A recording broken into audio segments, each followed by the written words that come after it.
Věci veřejné se nacházejí v hluboké krizi. Vyrostli jsme příliš rychle a teď nevíme, co se s tím počít. Pronásledují nás skandály naše i koaličních partnerů. Významně nás ale poškodil i fakt, že jsme se stali stranou vládní, navíc vládnoucí v době atypické ekonomické krize. Nedávná vládní krize a kompromis uzavřený v jejím závěru nám zasadili další obrovskou ránu. Preference klesají, následujeme stranu zelených, Unii svobody, lidovce. Přitom nebýt nás, byla by zavedena DPH ve výši 20 a ne 17,5%. Nebyly by přijaty daňové odpočty pro rodiny s dětmi. Druhý důchodový pilíř by byl povinný a ne dobrovolný. Neprošla by polovina protikorupčních zákonů. Dosáhli jsme výměny policejního prezidenta i nejvyšší státní zástupkyně. Ale stejně jako jiné středové strany před námi, i my jsme se stali vládním otloukánkem. Máme problémy s organizačním i personálním zázemím. To vše nás stahuje dolů. Cítím, že zvrátit tento vývoj může pouze zásadní změna.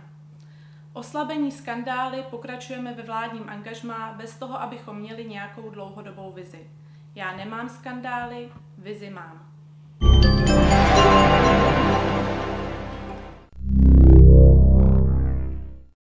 S věcmi veřejnými jsem se poprvé setkala jako maminka 2 kluků v roce 2005, kdy jsem v místě svého bydliště na Malé Straně bojovala s místní radnicí za zlepšení dětských hřišť. Věci veřejné mi byly sympatické, protože byly ostrou opozicí zprofanované místní ODS a dokázaly lidem přinést konkrétní řešení problémů, které je pálily. Věci veřejné poskytovaly servis občanům. Prosadili jsme stavbu dětských hřišť, odhalili machinace radnice s půdními byty, pomáhali jsme obyvatelům, které rušily hlučné noční podniky. Tuto vášeň pro řešení problémů občanů jsme ztratili a musíme ji získat zpět. Budu prosazovat, aby se z věcí veřejných stala silná středová strana.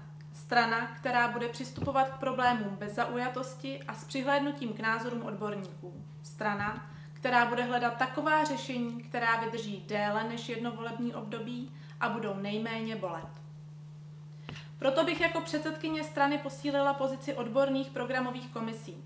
Občané neočekávají politické handrkování, ale chytrá řešení problémů v oblasti zdravotnictví, budoucích penzí nebo fungování státní správy. Co se týče těchto klíčových oblastí, mé názory jsou jasné. Za prvé zdravotnictví.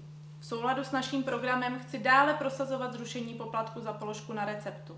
Peníze do zdravotnictví není třeba hledat ve zvyšování daní, ale uvnitř zdravotního systému, v maržích farmaceutických firem, v hospodaření zdravotních pojišťoven, v lázeňství.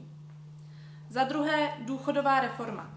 Již jsme vybojovali dobrovolný vstup do druhého komerčního pilíře. Čeká nás však ještě bitva o jeho budoucí podobu.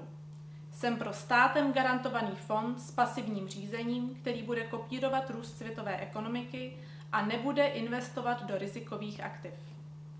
Za třetí boj proti korupci.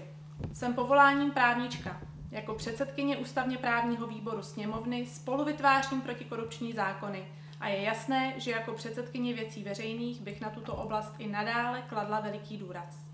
S mou profesí souvisí i další důležitý bod programu. Vymahatelnost práva a hlubší reforma soudnictví. Nemám za sebou žádné skandály. Držím dohody, mé slovo platí. Věřím, že bych věcem veřejným přinesla více předvídatelnosti, klidu, stability, ale i nadhledu.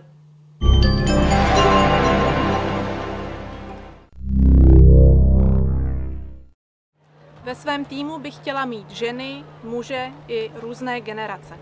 O spolupráci jsem požádala dlouholetou kolegyni, místopředsedkyni Poslanecké sněmovny Kateřinu Klasnovou, poslance za Jihočeský kraj Viktora Pádžia, poslance a starostu Litvínova Milana Šťovíčka.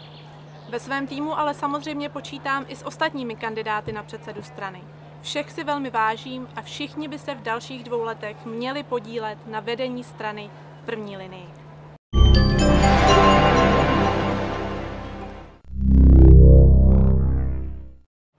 Moje rodina je pro mě to nejdůležitější na světě a tak mě velmi těší, že mi drží palce.